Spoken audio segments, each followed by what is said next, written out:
네, 안녕하세요. 고우성의 테크 리뷰. 오늘은 이제 그 조용식의 디지털 트랜스포메이션 오늘 2회차입니다. 2회차 오늘 조용식 박사님 모시고 지금부터 1시간 동안 진행하겠습니다. 안녕하세요. 예, 안녕하세요. 네. 자, 여러분, 조박사님 오늘이 이제 저희 토크 IT 예, 마지막 방송입니다. 마지막 방송. 오늘 올해 마지막 마지막 방송. 네. 방송이라고. 그래서 이제 제가 조박사님과 같이 이렇게 마지막 방송하는 것도 의미 있는 일일 것 같아요. 예. 네, 네. 저는 오랫동안 이제 여기 일하시는 분들이나 다 음. 가족 같아가지고 네, 네. 사실은 가족과 보내는 느낌을 받고 있습니다. 네, 지금. 송년 방송이네. 예, 그래서 여기 오시는 분들도 네. 좀 가족 같은 느낌을 가지고 좀 들어줬으면 좋겠습니다. 네, 알겠습니다. 자, 네. 오늘은 주로 어떤 얘기를 우리가 지금 논의할 건가요? 요새 이제 디지털 트랜스포메이션이라는 거가 화두지 않습니까? 네네. 근데 이제 그거를 뭐 따로따로 얘기하는 것 같지만 음. 거의 다 일맥상통합니다. 그래서 음. 여러분들 중에는 뭐 스마트 팩토리 뭐 이런 것들을 들어봤는데 네. 그것을 이제 제조업의 어. 디지털 트랜스포메이션이라고 할 수 있습니다. 네. 자, 뭐 우리 오늘 이 정의를 얘기하는 것이 아니고 사례를 얘기할 예, 거지만 그래도 네. 간단하게 스마트 팩토리, 네. 스마트 팩토리가 지금 뭐 이 그림에 나와 있는데 네. 스마트 팩토리라는 게 그건 뭡니까? 네. 스마트 팩토리라는 거는 간단하게 얘기하면은 음.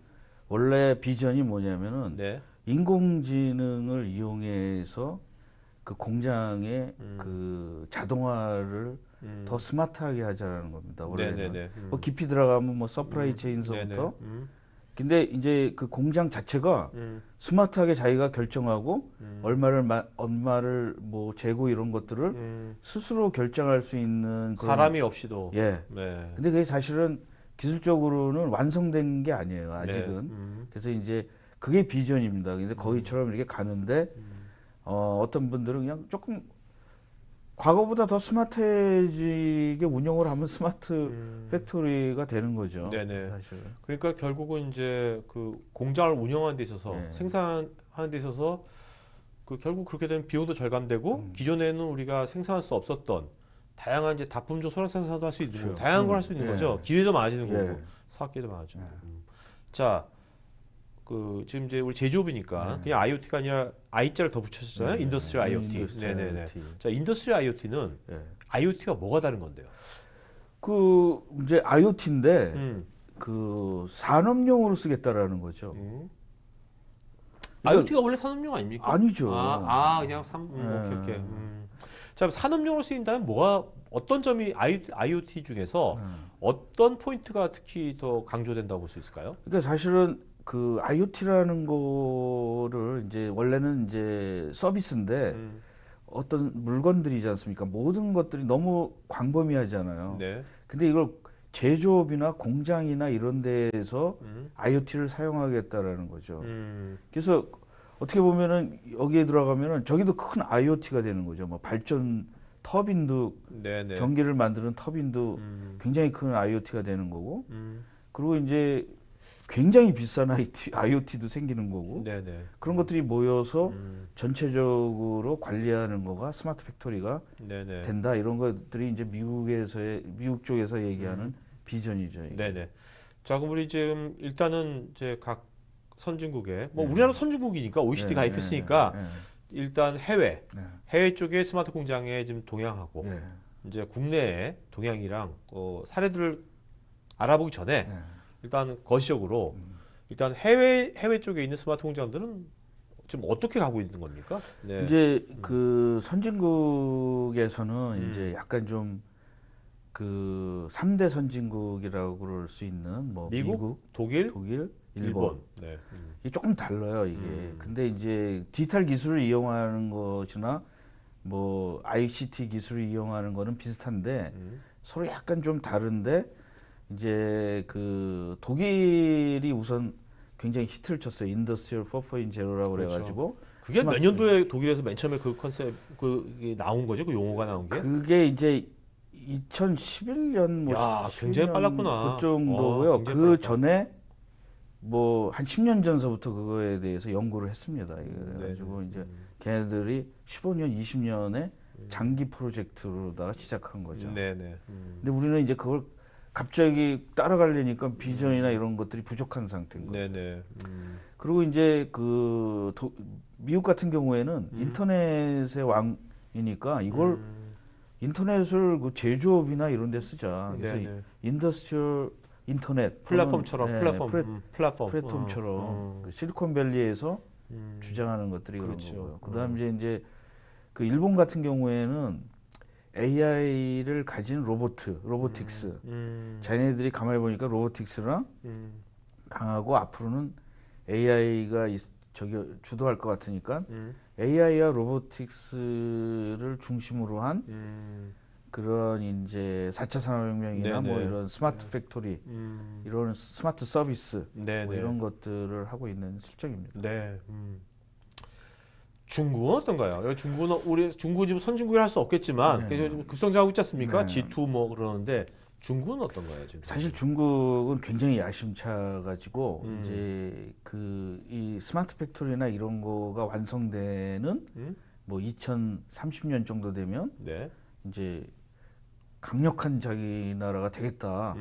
그래서 이제 굉장히 기초적인 것들에도 많이 투자라고 했는데 네. 그래서 사실은 그 5G나 이런 거에 굉장히 가장 적극적인 나라가 중국이에요. 네. 요새 화웨이 화웨이 사건도 있지만 네. 근데 이제 그거를 다른 나라에서는 제동을 걸고 있는 거죠.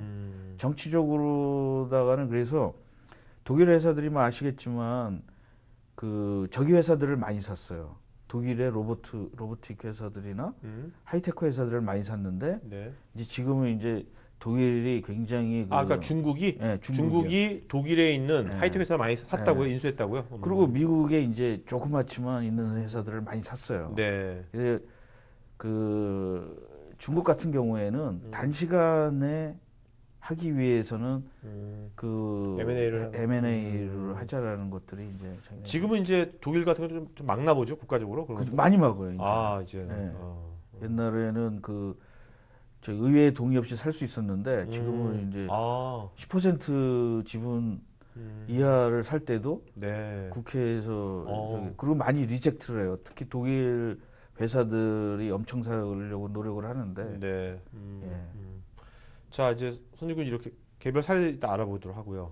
한국은 지금 한국의 스마트 공장은 지금 스마트 팩토리 어떤 식으로 지금 하고 있는가? 이 한국은 말하면 요새 이제 유행하는 얘기로 자존심은 센데 그 존재감이 약하다고 그럴까?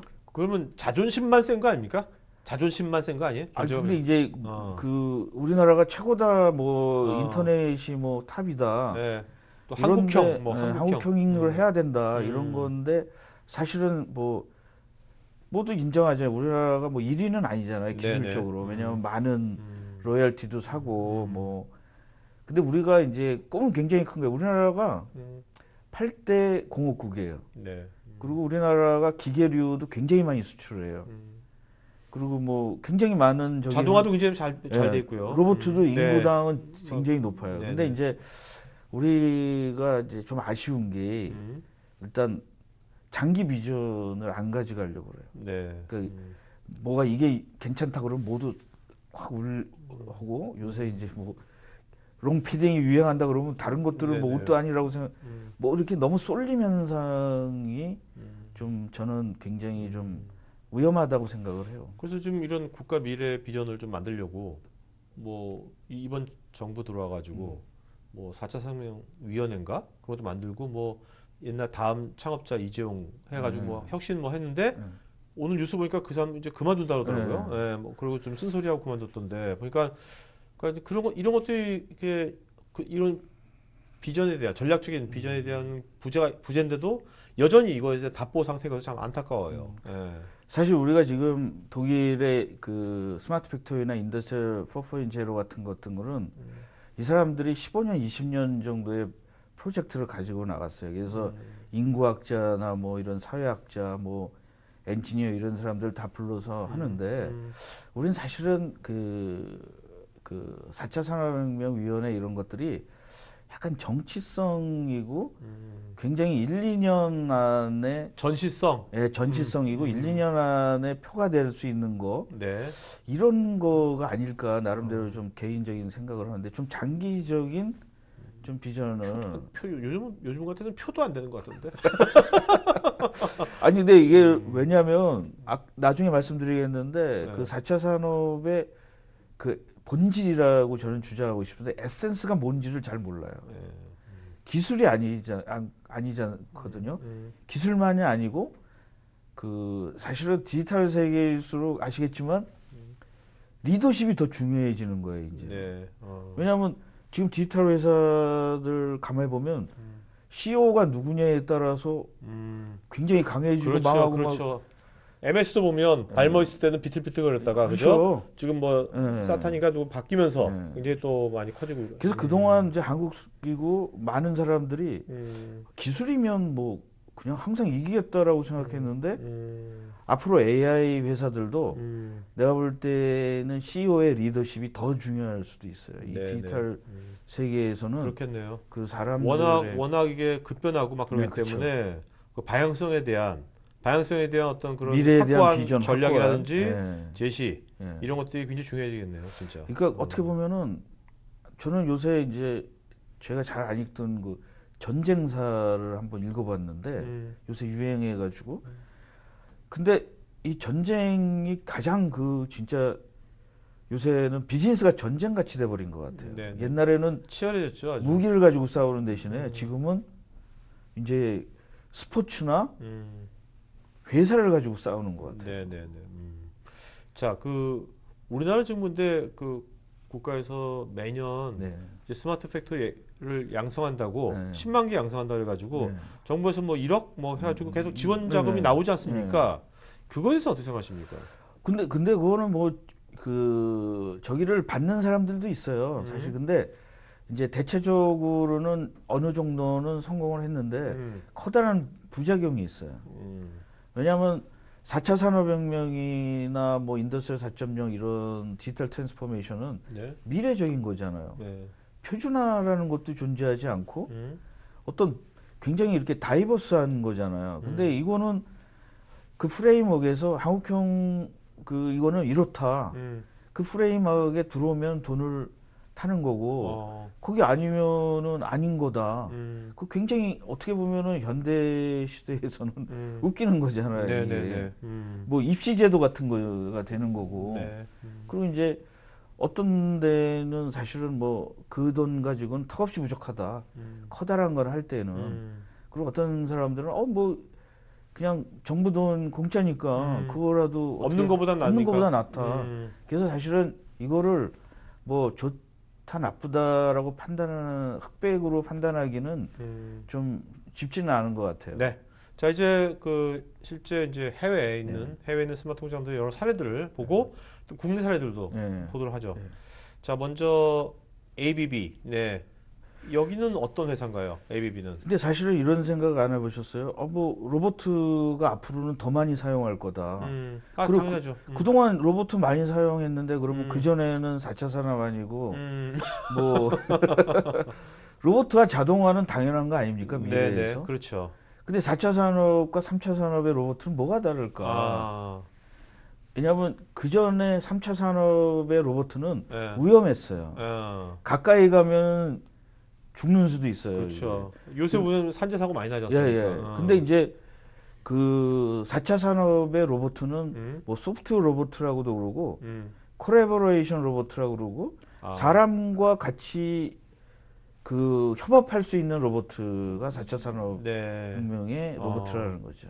그럼 ABB라는 회사는 지금 뭘 만든 회사인데 이걸 어떻게 쓰고 있는 겁니까? 그러니까 ABB라는 회사도 굉장히 큰 그 우리나라의 삼성과 같이 독일의 굉장히 큰 회사예요. 근데 자동화나 뭐 로보틱스 뭐 이런 거를 뭐 굉장히 큰 회사예요. 그 전기 시설이나 뭐 이런 것들을 그래서 이제 전반적으로 산업의 인프라를 다 시설을 만들어주는 회사죠. 플랜트 관련된. 네네네.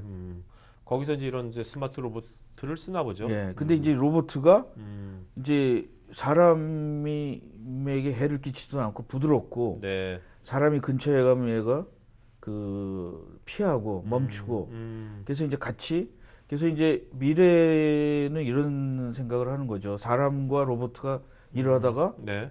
사람이 피곤하면 로봇가 조금 더 일을 많이 하고 아, 네네. 뭐 로봇가 처음에 잘 모르면 사람이 가르쳐주고 이렇게 그러니까 독일에서 얘기하는 그 로봇이라는 미래의 로봇은 서로 로봇가 오면은 인간이 일자리를 잃어버리고 네.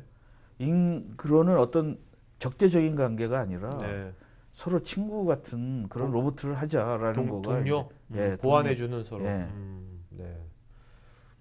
자, 아마존은 지금 물론 여러 가지 쓰겠지만 뭐 어떤 데서 아마존 이제 요새 그 굉장히 물류에서 쓰는 겁니까? 디지털 트랜스포메이션에서 잘 나가는 뭐 아리바바나 뭐 텐센트나 그다음에 아마존이나 모든 회사의 경쟁력은 이 물류 로봇입니다. 네. 그래서 그 아래 옆에 그 오른쪽에 있는 거가 이제 초기 버전이고 주황색이 초기 버전이고 요새 네. 이제 디지털화해 가지고 이게 이 회사가 한 회사가 다 공급을 하는데 이게 이제 전에는 물류라는 거가 창고에다 놓고 그 사람이 다니면서 이렇게 이동을 했잖아요. 네, 그렇죠. 근데 사람이 움직이지 않고 로봇가 그 물건들을 이제 갖고 오는 거죠. 네, 네. 그래서 이제 그 4차 산업혁명이나 인더스트리 4.0의 특징은 뭐냐면 인간이 이동하면서 기계를 공장을 고치는 게 아니라 인간은 이제 가만히 있으면 자동차나 이런 것들이 로봇가 네. 싣고 와서 인간이 있는 앞에서 그 하고 얘가 끝나고 나면 딴 데로 가고 인간은 어떤 판단이라든지 예? 어떤 그런 것들만 하고 거죠. 실제로 뭔가 이동시키고 네. 어떤 레이버가 들어가는 것들은 이제 로봇이 해버리고 그런 거죠.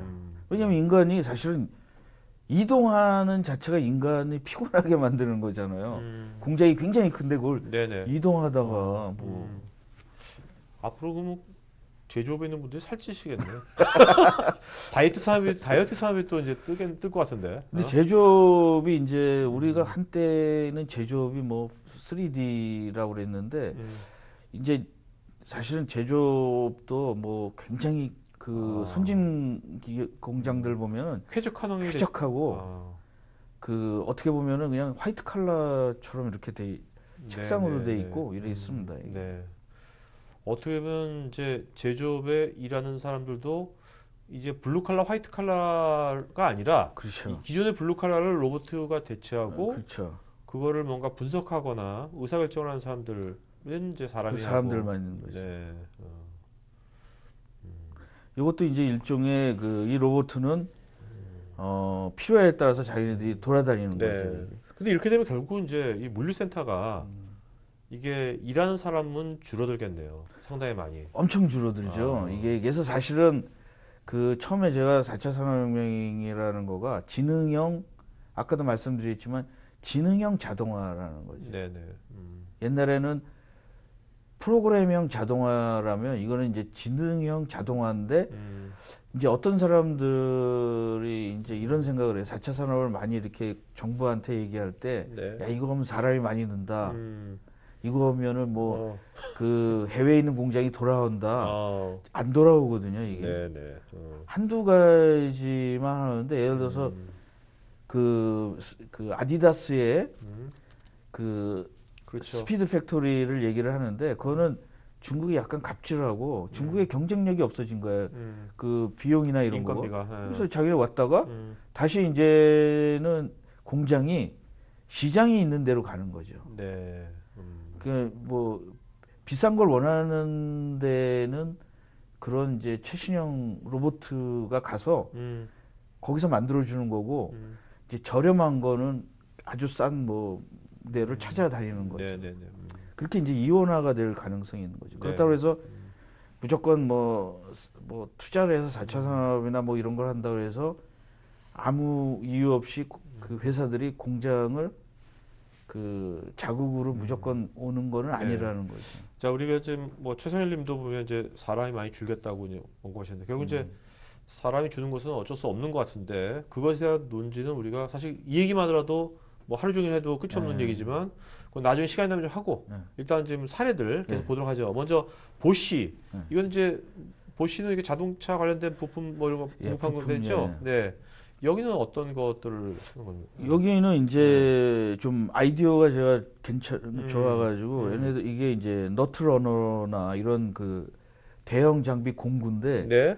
공구를 갖다가 코드를 쓰면서 이게 IoT를 집어넣은 거예요. 그러니까 공구 IoT가 되는 거죠. 그러니까 그게 이겁니까? 이 보면 이걸로 이제 뭐 너트 뭐 해가지고 자동으로 이렇게 박는 거 아닙니까?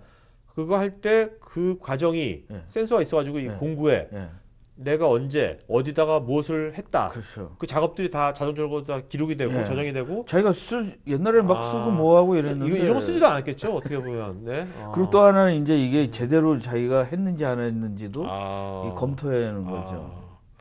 그게 결국 이제 이거는 지금 하나의 이제 자동차 부속품 할 때 공구지만. 모든 공구에 이런 식으로 모든 것이 다 센서가 들어가서 이렇게 되겠네요. 결국. 모든 공구에 이제 이게 그 들어간다 그러면 상당히 아이디어가 좋은 것 같은데 우리는 이제 제가 이걸 갖고 온 이유가 뭐냐면 우리는 스마트 팩토리 그러면 자꾸 공장을 하고 뭐 옛날 공장을 없애버리고 생산 라인 생산 라인을 뭐 새롭게 그건 굉장히 큰 비용이고 리스크도 많거든요. 네네네. 근데 이런 것도 사소한 거나 굉장히 아이디어나 이런 것도 이노베이션이라는 거죠, 이게. 그렇죠. 네. 자, 존 디어는 뭐 이렇게 농기계도 만들고 그런 데 아닙니까? 농기계로 유명하고 이제 일반인들에게는 이제 잔디깎기 기계로 유명한데 뭐 이제 사람이 필요 없는 거죠, 이제. 그 무인 농기계 같은 거. 그러니까 밭을 갈고 뭐 할 때 잔디 깎을 때. 근데 그게 더 그 지금 보면 이제 뭐 웨이모 구글 웨이모라든지 일반 뭐 자율주행차 우리가 승용차를 자율주행을 하는 것보다는 이게 농기계라든지 밭에 밭에 사람도 없는데 얘가 오작동을 하다 그게 위험할 것 같지 않거든요. 잔디도 마찬가지고 딱 도메인도 딱 정해져 있고 이게 훨씬 더 빨리 상용화 될 것 같은데요. 그리고 이게 상용화 됐습니까? 존 디어 거 이게 이제 될 겁니까? 이게 자율주행 그 테스트를 한 거 있는데 굉장히 상용화 쉽게 될 것 같은데 이거. 지금 거의 사람이 많이 안 써요. 이게 다 GPS를 이용해 가지고. 네네. 근데 이게 이제 또 무서운 게 밤에도 일할 수 있잖아. 그러면 소는 어떻게 합니까? 소는 어떻게 하지? 소는 이제 고기를 먹는 거죠. 소가 불쌍하네. 사람도 이게 소가 불쌍하네. 그래서 이 사실은 그 제가 이제 미국의 중서부에 있었지 않습니까? 네네네.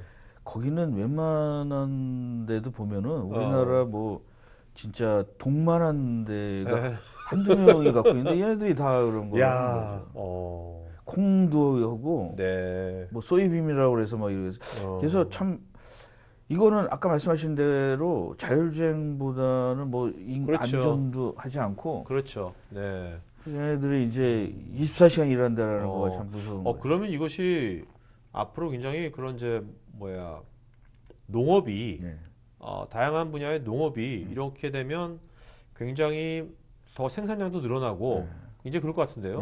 농업 분야가. 농업 분야가 이제 그래서 앞으로는 사실은 농장 그 농부는 한 0. 몇 %라도 이걸 다 그래도 이게 보면은 그 미국 같은 데 농부들이 굉장히 인텔이에요. 네네. 왜냐하면 어떤 때 뭘 하고 뭐 세계에서 뭐 이런 어떤 게 부족하면은 어떤 작물을 하고 땅 토양도 어떻게 하고 사실은 엔지니어죠, 엔지니어. 네네네네. 그렇기 때문에 사실은 뭐 사람이 그거를 판단은 사람을 대체할 수는 없어요. 네. 이거 보니까 저는 이런 생각 들어요. 뭐냐면 요새 어부들이 물고기 잡지 않습니까? 그물 쳐가지고 하는데 그것도 오토노머스 이런 거 만들어가지고 얘가 바닷속에서 그물 해가지고 하는 게 그렇게 되면 진짜 사실 스마트 팩토리 안에 두 개가 들어가 있어요. 오토노머스랑 AI. 네네네. 그러니까 지능형 옛날에는 인간이 프로그램하는 대로 자동화가 됐는데 얘가 그 환경이나 이런 걸 보고서 자기가 알아서 어느 정도의 그 지능형으로 간다 그러면 네. 상당히 놀라운 거죠. 최상일님께서 지금 보시죠. 아까 그런 사례들 있지 않습니까? 네. 아까 공구도 네. 그렇고 이런 그 장비 자체의 수리 같은 거는 네. 그건 사람이 하겠죠라고. 그렇죠, 보시면. 사람이. 그건 사람이. 그리고 이제 소프트웨어 업그레이드 이런 것들을 보면은 대부분 다 그 소프트웨어 업그레이드 이 인베딩 시스템이잖아요. 네네. 그래서 그 안에 이제 OS나 뭐 이런 것들에 따라서 기계를 바꾸지 않고 굉장히 점점 굉장히 오랫동안 업데이트가 가능되는 거죠. 네네네. 자, 지멘스는 이게 이제 그 풀 오토메이션이라고 하셨는데, 풀 오토메이션. 예, 네. 지멘스와 GE가 사실은 굉장히 그렇죠. 오랜 라이벌이잖아요. 독일과 미국의. 예, 그리고 이제 전구나 그리고 GE는 에디슨이 만든 거고 지멘스는 지멘스가 만든 네. 건데 아, 지멘스가 사람 이름입니까? 사람 이름이에요. 그 가족이 아직까지 경영하고 있는데 네. 아, 지도 에디슨이라 했으면 얼마나 직관적이야. 네? 회사 이름을 에디슨. 처음에 지멘스 에디슨. 처음에는 에디슨이라고 했어요. 그러다가 이제 JP 모간이 인수하면서 에디슨을 내쫓으면서 지라고. 예, 지라고 지은 그래서 이제 영원한 라이벌인데 지가 훨씬 크긴 커요. 네네. 엄청 커요. 근데 요거는 이제 그 우리 요새 많이 하시는 그 크라우드 있잖아요. 네네. 여기는 이제 그 기업용 제조업의 크라우드 소프트웨어입니다. 이게 플랫폼처럼. 예, 네. 얘네들도 이제 플랫폼이 가진 자가 그 승리한다라는 생각에 지금 막 뭐 서로 막 싸우고 있습니다. 그러니까 이제 맨 밑에 인프라 애저 서비스, IS 같은 거 아마존 같은 걸 쓸 수도 있겠죠. 그렇죠. 지메스가죠. 네. 근데 그 위에 이제 IoT라든지 이런 거 플랫폼 자기네가 네. 만들어 가지고 하는 서비스를 하는 건데 클라우드를. 근데 이제 그 나머지 서비스 뭐 이런 것들은 세일즈포스가 좀 세잖아요. 네네네. 근데 세일즈포스가 CRM 쪽에. 이 인더스트리나 뭐 기계 이런 쪽은 도메인이 없죠. 없어요. 네네, 근데 없죠. 그걸 이제 하는 거죠. 거죠. 그렇게 하시면 돼요. 알겠습니다. 그리고 이제 G는 프리딕스고 그 저희는 이제 마인드스페어라는 거. 네네. 그다음에 요새 셉도 이제 뭐 옛날에는 지멘스랑 셉이랑 독일 회사고 초창기에는 굉장히 친구처럼 많이 서로 도왔어요. 근데 이제는 이제 약간 그렇네. 좀 나눠지면서 그렇네요. 플랫폼을 가니까. 플랫폼은 이제 누군가가 이제. 네. 그래서 SAP의 플랫폼은 뭐더라? 다빈치 뭐죠? 레오나르도라고 했는지 모르겠는데 레오나르도 다빈치에서가 아닐까. 네네네. 그래서 이제 세계의 격돌인데 많은 한국 기업들 아까도 얘기를 하겠지만 대기업들이 야 저거 누가 이길까 이거 이제 짱을 보는구나. 돈을 갖고 있으면서 투자 안 하는 거죠. 아직까지 우리나라 대기업들이 어떤 걸 할지 이 플랫폼이 어떤 우리나라에서는 플랫폼이 나올 확률은 별로 없는 거고. 네. 조그맣게 만드는데. 아니 삼성 같은 데는 삼성도 제조업 굉장히 많잖아요. 못 만드나? 너무 늦었나요 이제? 근데 진짜 이게 그 참 아쉬운 게 그 우리나라도 삼성이 그 뭐 몇 년 전에 저기 IoT 플랫폼을 안드루이드 이걸 해가지고 한다고 했잖아요. 네. 근데 한 보름 전인가 안 하겠다고 포기하고 말았습니다. 근데 이게 소프트웨어적인 마인드가 있어야 돼. 우리나라의 약점이 좀 창조적이고 이런 거에 이렇게 안 가본 데도 좀 가보고 이러는 그런 사람들을 포용하고 조직에서 포용하고 그 사람들이 할 수 있는 그런 문화를 만들어야 되는데 그거를 이제 그렇지 않은 또 사람들도 많으니까 조직 안에 그런 사람들이 이제 주류가 될 수 없고 그러다 보니까 그것이 제품화되지도 않고 그런 것 같네요. 사실은 우리 여기에서 주장하는 것 중에 가장 좋은 건 저는 그 중소기업의 CEO나 이런 사람들에게 디스트랍티브, 그러니까 자동화에서 사람 죽이거나 소프트웨어에서 사람 죽이고 사람 줄이고 그다음에 비용 줄이고 이런 데에서는 사실은 성장할 수 없어요.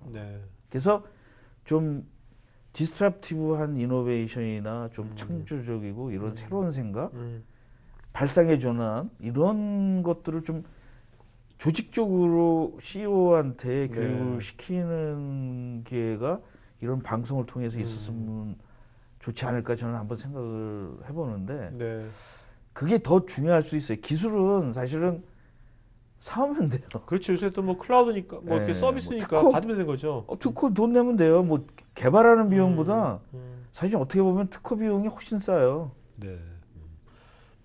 뭐, 뭐 하여튼 네. 자, 이건 이제 AR 같은 거네요. 예, 예. 근데 이제 우리도 말들이 이제 AI 이게 사실은 그 의외로 많은 제조업들이 다음에 굉장한 역할을 할 거가 제조업에서 AI, VR, AR. AR, VR, 음. 그다음에 뭐 IR 뭐 그래서 저는 다 통틀어서 디지털 리얼리티라고 네. 얘기를 하고 싶습니다. VR. VR. 왜냐면 네, 네, 네. 컴퓨터가 만드는 거니까 네, 네, 디지털로 만드는 거니까 네, 이건 사실이 오케이. 아니거든요, 사실은. 네, 네, 오케이. 그래서 이제 이런 것들이 굉장히 그래서 제가 이렇게 그 F-35나 이 첨단을 보면은 그렇게 조립을 하잖아요. 그리고 네네. 그 프로젝트를 쏴가지고 그 항공기에다가 어디에다 네. 뭐 받고 이거를 비춰주더라고요. 그 네네. 항공기 조립 그 표면에다가 이건 사실은 굉장히 아이디어가 아닐까. 왜냐하면 옛날에는 그 책 매뉴얼 네네. 보고 뭐 컴퓨터도 멀리 가서 그 사람들이 제일 싫어하는 거가 컴퓨터를 줘도 이 가서 이렇게 보고 다시 와야 되니까 네. 그걸 엄청 싫어하는 것 같아요. 이 공장에서 일하는 오케이. 사람들은. 자, 여기 이거는 어떤 사례입니까? 요건 파눅? 뭐 페눅? 예. 뭐라고 발음해야 돼, 이거를? 페눅이라고. 파닉이라고 그러는데 파닉? 일본 회사예요. 아, 일본 회사예요? 일본 이 회사 뭐 하는 회사인데요, 얘가? 로봇 회사예요. 로봇 회사? 근데 이 로봇 회사는 어? 이렇게 이제 이걸 로봇 암이라는 거죠. 그러니까 네. 인간의 힘이나 뭐 이런 것들을 이렇게 도와주는 아. 이것도 이제 콜라보레이션 같은 것도 있고 네. 근데 이제 요새 로봇가 옛날 로봇과 완전히 다른 형태의 사람과 굉장히 친화적인 로봇 교육을 금세시키면은 따라서 할 수 있는 이 로봇으로 네. 이제 변화될 가능성이 있다라는 거죠. 그래서 사실 제가 아까 말씀드린 것처럼 일본이 그 굉장히 중점적으로 하는 거 로보틱스랑 AI 쪽이에요. 네네. 그러니까 일본 말씀드리니까 그때 손종희 대표가 네. 페퍼라고 해가지고, 네. 그러니까 뭔가 사람 친화적인 로봇이 뭔가 휴머노이드 같은, 네. 뭐 그러니까 산업체에 있는 로봇도 약간 휴머노이드 같은 그런 식으로 일본은 이제 그런 쪽으로 좀 그렇죠. 포커싱하는 것 같네요. 자, 요거는 이건 뭡니까? 요새 뭐 무슨 애저 서비스 되게 많이 나오는데 뭐 플랫폼 애저 서비스 많이 나오는데 아니 공기 애저 서비스라니 이건 뭐예요? 그러니까 카이소 컴프레션? 네. 그 이제 4차 산업혁명이나 이럴 때는 네.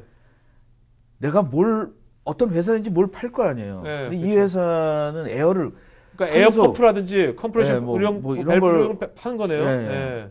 근데 이 친구들이 이제 말을 에어에서 서비스 요새 그 에서 서비스라는 거가 있는데 이제 이런 것들을 그 원래는 디지털 트랜스포메이션이라는 거가 네. 저는 크라우드에서 나왔다고 생각을 하거든요. 네. 근데 크라우드는 IT 하는 사람들이 이제 크라우드를 일찍 받아들였잖아요. 그렇죠. 근데 그거 인포메이션이 아니라 모두 다 사용할 수 있는 거죠. 다른 데에서. 그래서 그게 이제 굉장히 많이 먹히고 있는 거죠. 그러니까 이 회사는 네. 뭐 카이저 컴프레션인가? 여기는 이제 공장마다 뭐 화학 공장에도 뭐 질소, 산소 굉장히 필요하지 않습니까? 그런 것들을 이제 공급해 줬는데 이제 에어 에저 서비스를 해가지고 뭐 떨어질만 하면 떨어지기 전에 알아서 이제 뭔가 자동으로 갖다 주고 뭐 이렇게 말하는 겁니까? 그렇죠. 그러니까 오프라인도 포함되는 거네요. 이건 그렇죠. 에어 에저 서비스는. 공기에 대해서는 걱정하지 마라. 네네네네. 근데 이게 한 가지 또 위험한 게 있잖아요. 우리가 보면은 외주잖아요, 외주. 네, 그렇죠. 근데 저는 좀 이런 말씀드리면은 좀 그렇지만 요새 우리 외주를 뭐 우리나라만의 이상한 얘기인데 외주 위험한 걸 자꾸 맡기죠. 외주를 주는 거죠. 그래서 요새 많이 언론상에 큰 근데 문제가 전문가를 주면 괜찮잖아요. 네네네. 그러니까 전문가가 아닌 사람을 가격으로 외주를 주려니까 그러니까 완전히 그 전문가한테 주면은 네. 안 다칠 것 같은 생각이 들어요. 네네네. 근데 우리나라는 그 애저 서비스를 그냥 비용 줄이는 거로니까 네네네. 사실은 외주하는 사람들이 비용이 낮으니까 초보자들이 오잖아요. 네, 그렇죠. 젊은 사람들이나 외국인 노동자들이나 그리고 잘 모르는 사람들, 네네. 3D라고 생각하는 사람, 그러니까 사고가 계속 날 수밖에 없는데 이거는 네. 뭐 폭발물 제거는 폭발물 제거 전담반이 해야 되는 거잖아요. 네, 그렇죠. 그래서 저는 안전이나 이런 것도 전문 회사에 비용을 충분하게 주고 네. 해야 되지 않을까 이런 생각을 하는 거죠. 계속 이게 악순환이다 보니까 아 정말 왜 이거 몇 년째 이런 사고가 나는데도 왜 그 변화가 없나 이런 생각을 한번 좀 해보고 있습니다. 채팅창에서 김옥헌님께서 네. 아까 일본에 같은 네. 그런 이제 사람 친화적인 네. 로봇을 네. 이분께서 이제 코봇, 네, 코봇 말 되는 것 같은데요? 네, 코봇. 로봇이 아니라 코봇. 코봇이라는 말 된다. 것도 나온 것 같아요. 아, 제가 그런 개념. 네. 그래가지고 이제 일본 같은 데에서는 이제 소니가 그 개를 대체하기 위해서 이 개가 사실은 요새 굉장히 그 애완견이 유행이잖아요. 네, 그렇죠. 이제 로봇 애완견을 굉장히 많이 보급을 하고 있는데 지금 약간 비싸요. 몇천 불 해서. 근데 네네. 이게 싸지면 사실은 애완용품도 로봇이 네. 차지할 수 있다라는 거죠. 그러니까 저는 이제 요즘 보면 그 우리나라도 보면 이제 1인 가구 시대, 네. 특히 이제 그 뭐 고령층이 이제 많아지지 않습니까? 혼자 사시고 많이 그러는데 그런 분들 되게 외롭거든요. 외롭고 또 이렇게 뭐 자동화하는 것도 좀 필요하고. 그럼 이제 그런 것들을 이제 애완 로봇 로봇이 그분의 그런 것도 다 처리해 주면서 또 위험할 때는 의료 진단 같은 데서 해주고 말벗도 대주고 그런 앞으로 저는 이제 그런 노인들을 위한 그런 로봇이 굉장히 많이 앞으로 뭐 발전되겠다는 생각도 들어요. 그게 이제 일본이 굉장히 많이 발전됐어요. 일본은 그런 데다 투자를 하는 거죠. 네네네. 그리고 이제 독일 같은 데는 산업용 이제 각자 이제 자기가 특징을 잘하고 이러는 대로 이제 그리고 사실 꼭 노인뿐만 아니라 요새 그 젊은 사람들도 싱글족이 많거든요. 싱글족이 많은데 거기서 뭐 자기 방에서 조그만 방에서 개를 키우기도 그런 게 뭐 맨날 밖에 있는데 그럴 때 이제 좀 로봇인데 좀 똘똘하게 그것도 해주고 청소도 해주고 얘기도 해주고 뭐 뭔가 그런 것들을 해주는 그런 게 있다면 싱글들도 굉장히 막 그걸 많이 사겠다는 생각도 들어요. 지금 이제 그 잘 몰라가지고 이제 그 개나 이런 걸 사는데 고양이나 이런 게 아프면 그 보험도 안 되거든요. 몇 백만 원씩 드는 경우도 많아요. 그래서 뭐 그런 것들. 그다음에 이제 이게 뭐 여기 노스스타 블루스코프 스틸이라는데 이건 뭡니까? 이분들이 뭐 장갑에다 뭘 낀 것 같? 이게 요새 이제 웨어블 인터넷 기기인데 이게 이제 스마트워치 같이 이제 손목에다 하는데 제가 이거를 아까 말씀드린 거의 연장인데 이 세프티가 굉장히 중요해졌어요. 아, 네네. 네, 세프티가 그 만약에 이런 안전사고가 나면 그 회사가 휘청휘청할 정도. 그다음에 이제 그 어떤 이미지 이런 거가 엄청 실추가 되기 때문에 네. 그래서 여기 이 회사는 그렇게 뭐 우리가 볼 때에는 아 이거 굉장히 3D 회 아니야 뭐 그런 이제 제철소 같은 데인데 위험한 데죠 작업장이 어떻게 보면. 근데 이제 사고가 나는 이유를 해봤더니 사람들이 이제 뭐 소음이나 뭐 이런 거나 환경에 할 때 깜빡하면은 그 룰을 안전 룰을 안 지킨다라는 거죠. 그렇죠. 그래서 이게 그 자기가 위치나 어떤 상황이나 이랬을 때 경고도 해주고 그 다음에 이제 심박이나 뭐 혈압 이런 것들을 해서 그 모니터링을 하는데 여기가 이제 앞으로 우리가 4차 산업혁명이나 스마트 팩토리에 단지 생산성을 높이는 게 아니라 그 사람들의 안전이나 뭐 쾌적함, 안전 그런 것들. 근데 이 사람들이 의외로 굉장히 열심히 차고 다니는데요. 성공하지 않을 것 같다 했는데 성공을 했대요. 네. 왜냐면 이게 자기도 모르는 사이에 위험 지역에 갔을 때 이게 이 지금 현재 컴퓨터 쓰이고 있는 거죠. 오늘 말씀하신 건 다 굉- 쓰이고 있는 거죠. 지금 여기 나온 건 다 쓰고 있는 겁니다. 아, 네네네. 이게 굉장히 성공을 했다는 사례예요. 이게. 그러니까 사실 우리나라도 네. 좀 그 다양한 그 전문 기업들이 뭐 MES 이런 것만 자꾸 만들 게 아니라 네. 똑같은 거 만들 게 아니라 이런 것들 네. 그 스마트 팩토리만 할 것이 아니라 그 이런 하나의 컴포넌트들 같은 걸 좀 만들어 가지고 만들면 이런 거는 해외 수출하기도 좋잖아요. 네. 네. 저는 이제 요새 그 몇 년 전에 지하철에서 사고 났잖아요. 젊은 친구가. 네네네. 그럴 때 이런 걸 해가지고 무조건 차가 뭐 1km 안에 오면 경고를 줘가지고 그럴 땐 그냥 다 때려치고. 근데 사람들이 저도 이제 스킨스쿠버를 해봤는데 이게 시간 개념이 없어요. 밑에 네. 들어가면은 그 몰입을 하면 깜빡했을 때 굉장히 위험한 순간이 온다라는 거죠. 네네네. 근데 이게 그 웨어블은 아마 내가 볼 때는 앞으로 스마트폰 다음에는 이 웨어블 스마트 디바이스가 엄청나게 들어올 것 같아요. 네네네. 자, 이제 한국 얘기 좀 해볼까요? 네. 한국의 이제 여러 사례들을 네. 한번 보도록 하죠. 네. 자, 일단 한국형 스마트 공장을 하셨는데 여기 동양 피스톤 여기가 그래도 대표 사례로 많이 나온 데 아닙니까? 예. 중소기업 중에서? 네. 이제 요 사진은 제가 동양 비스톤 쪽 사진은 아니고 네. 왜냐하면 그 사진이 이렇게 갖고 올 수가 없어가지고 네, 네, 이게 네, 이제 네. 일반적으로 아, 우리나라에 예. 요새 뭐 스마트 팩토리 그러면 대략적으로 이 성공 사례가 몇 개 있는데 비슷해요. 왜냐하면 표준화돼 있고 네. 규격화돼 있고 우리나라 왜 이렇게 표준화 규격화라는 말을 들으니까 네. 벌써 스마트한 것 같지 않은데? 근데 그 많은 사람들이 이게 일단 그 스마트 그러니까 표준화나 규격화를 해야지만 돈이 된다고 생각을 해요. 네네. 뿌려야 되니까. 왜냐면 정부에서 네. 그걸 정부 지원 사업으로 돈을 주니까 네. 그걸 또 어쨌든 간에 감사도 받아야 되고 어차피 그 공무원들이 어차피 해야 되니까 꼭 일일이 다 볼 수도 없고 그러니까 딱 규격화를 해놓으면 자기도 뭔가 감사받기도 좋고 뭔가 하기도 좋겠죠. 그렇죠. 네. 그러니까 열심히 하시는 분들도 있어요 나름대로. 근데 이제 그 전에 우리가 진행되고 있는 거는 과거에 있었던 기술이에요 사실. 네.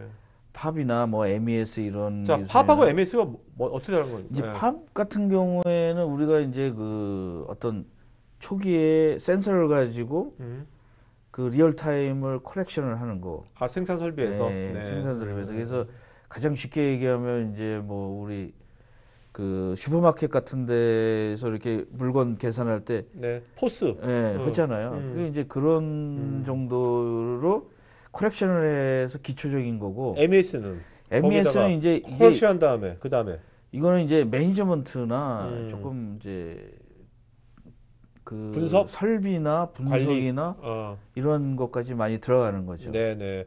그러니까 이제 ERP는 이제 전사적인 네, 뭐 재고라는 전사적인. 걸 하는 거고 MS는 이제 생산 시설이나 그런 관리 그 그런 밑에 단계로 보고 있습니다. 그럼 국내가요. 네. 그동안 이제 그 제조업들이 MS가 많이 안 됐나 보죠. 그동안? 그 이제 MES를 제가 보니까 일반적으로 MES가 안 돼 있어요. 아. MES를 중소기업 같은 데서 많이 도입한 데가 보니까 이제 금형이나 이런 데는 어쩔 수 없이 MES가 굉장히 그 시설이나 이런 비싼 시설이니까. 네네. 그래서 우리나라의 MES는 주로 그 머시닝 센터나 그 이렇게 선반이라고 그러나 우리나라. 그러니까 뭔가 생산 시설이 굉장히 고가인데 그걸 그걸 관리를 해야 관리하기 되는데 위해서 MES를 많이 사용을 했죠. 네네네. 근데 일반적으로 이제 그거가 아닌데 뭐 조립하거나 뭐 사실 MES는 모든 생산 부분에 다 사용할 수 있어요. 네네. 생산성을 높이기 위해서. 근데 그거를 이제 하는데 이렇게처럼 이제 그 굉장히 저희가 많이 팔렸을 것 같아요. 이 대화면 네. 스크린이 그래서 아. 이제 그래서 이제 그 그러니까 이거네요. 결국 우리나라에서 지금 1억 원 이내로 네. 보통 지원 많이 하고 해서 10만 개를 만든다고 했는데 결국 이것이 그래도 이제 중소기업들이 일단은 지금 각 그 생산 시설이고 뭔가에 지금 사일로처럼 네. 다 단절돼 있고 연결이 안 돼 있는데 일단 이걸로 지원 사업을 예, 연결시키고 디지털, 예. 연결시키고 데이터를 이제 중앙에서 여기 볼 수 있게까지 네. 여기까지 한 거네요. 여기까지, 여기까지 한 예. 거네요. 그러니까 아까 보여주셨던 그 해외 쪽에 그런 동향들하고는 굉장히 차이가 나는 거네요. 그러니까 사실은 저는 자꾸 규격화라든가 뭐 이제 그 대상을 갖다가 자꾸 규정을 하면 그 자유롭게 되지는 않는데 서로 이제 뭐 문제가 있겠죠. 우리나라는 그렇죠. 이제 정부 정책이라는 거 일단은 가이드라인대로 할 수밖에 없는 거죠. 네. 자, 여기는 근데 뭐 한국 세트론이란 산업 AR 스마트 글라스 여기는 어떤 사례입니까, 이건요? 여기는 한비 세트론이라는 데는 제가 이제 뭐 스마트 팩토리라기보다는 네. 앞으로 스마트 공장에서 사용하는 거가 산업용 AR 스마트 글라스를 제조하는 회사로 알고 있습니다. 네, 그래서 네, 네. 저는 우리나라도 좀 이게 얼마큼 성공할지는 모르지만 그 앞으로 스마트 공장에서 AR 스마트 글라스는 굉장히 많은 역할을 할 것 같아요. 네, 네. 근데 이게 두 가지가 있는데 글라스를 쓰고 하냐 아니면은 프로젝트로 비치냐. 이제 그 서양 사람들은 이게 쓰는 거 굉장히 싫어하는 것 같아요. 네, 네. 그래서 이제 일단은 고가는 프로젝트를 이제 비치는 거죠. 네, 네.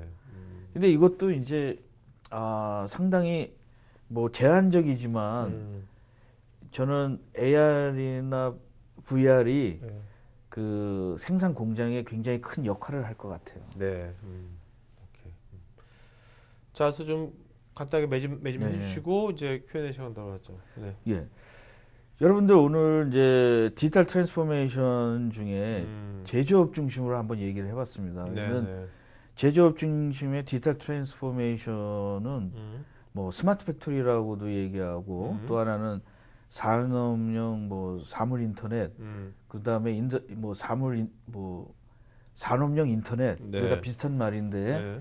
그 두 가지로다가 많이 발전되는데 이제 서로 막 섞이고 있습니다 지금. 그래서 뭐 지금은 뭐 이게 뭐 이거가 이거다 뭐 디피니션을 막 어떤 학자들은 뭐 이거는 스마트 팩토리가 아니다. 이거는 네, 네. 그 사실 우리나라에서만 주로 논쟁하는 거예요. 네. 이게 사실은 디지털 트랜스포메이션도 자연스럽게 생긴 걸 학자들이 자꾸 이렇게 정의하는 거지 그대로 일어나는 거가 어디 있습니까? 그건 네, 말이 네. 안 되는 거죠.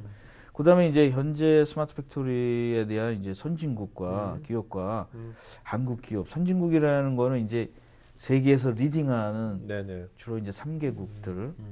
근데 한국 기업도 이제 여기서 이 기회를 놓칠 수가 없기 때문에 굉장히 이제 국가적으로는 굉장히 고민도 많이 해요. 자대 여기서 보면 전 또 한국은 수비형이라고 했고 네. 선진국은 공격형이라고 했잖아요. 네. 이게 무슨 말입니까?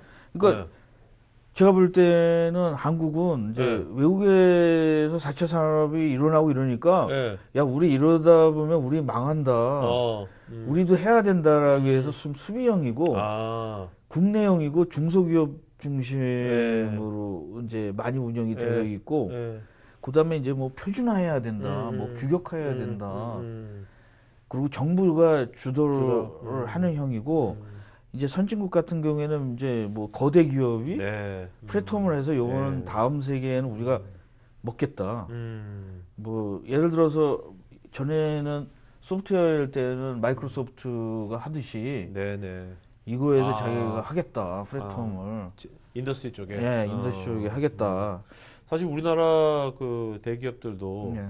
지금 어쨌든 그동안 쌓아놓은 기술력하고 자본도 어느 정도 축적돼 있고 뭐 그렇다면 이제 뭐 자동차 요새 많이 위험하고요, 그죠? 네. 반도체도 뭐 어떻게 될지 모르고 이제 새로운 먹거리를 찾아야 되는데 그런 것들을 지금 아까 말씀하신 여러 선진 기업의 그런 데들처럼 우리나라 대기업들이 먼저 공격적으로 네. 이런 것들을 좀 하고 투자하고 뭔가 하면 또 덩달아서 중소기업도 아까 같이 맨 끝에 말씀하신 그런 이제 웨어러블 걸 만드는 데도 막 생길 거고요, 다양하게 이렇게 해서 같이 덩달아서 같이 사실 한 가지 이제 얘가 그 우리나라도 이제 그 많은 사람들이 인더스트리 4.0 이런 거를 이제 독일 가서 딱 해오고 나서 네.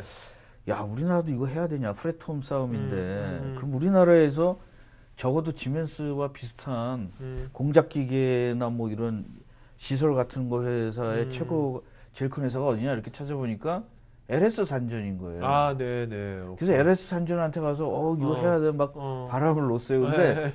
LS 산전에 있는 사람이 우리 안 해. 야, 왜요? 그거, 왜?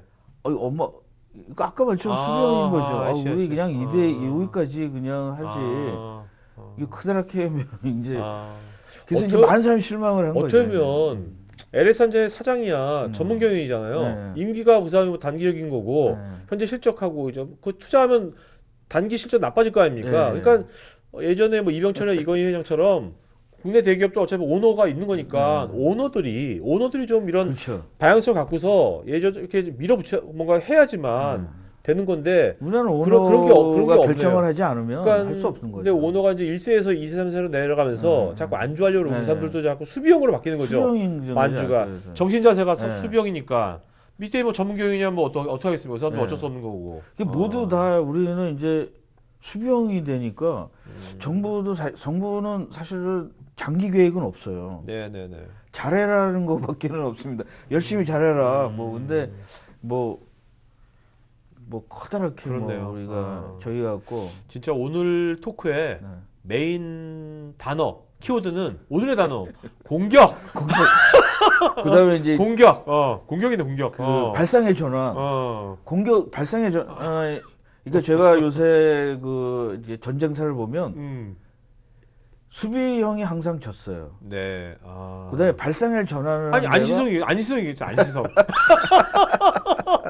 안시성. 아니 근데 안시성은 수비를 했지만 고려는 멸망했죠. 맞다. 돌산을 무너뜨렸으니까. 고구려 멸망을 한 거잖아요. 그래서 그 하나하나는 저기 할지 모르지만 국가도 사실은 어그레시브하게 공격적으로 발상의 전환을 해야지 된다는 국가가 그 공격적으로 하기에는 예전에 뭐 박정희 시대 뭐 독재 뭐 이럴 때는 국가 공격할 수 있는데 지금 뭐 그런 프레임도 아닌 거고 그다음에 공무원의 속성이 또 공격적으로 할 수 없는 거고 그러니까 지금 외국처럼 기업이 해야 되는데 정말 우리나라 그 지금 그 대기업들 재벌 기업들 다 오너가 있으면 그 오너들이 할 수 있는 거거든요.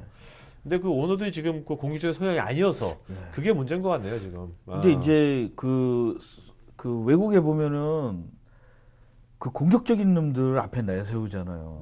사실은 스티브 잡스나 뭐 페이스북 이런 놈들 다 공격적이잖아요. 그렇죠. 그러니까 공격적인 애들한테 당할 수가 없는 거죠. 수비는 그렇죠. 사실은 한계가 있어요. 마인드에 대해서. 오케이.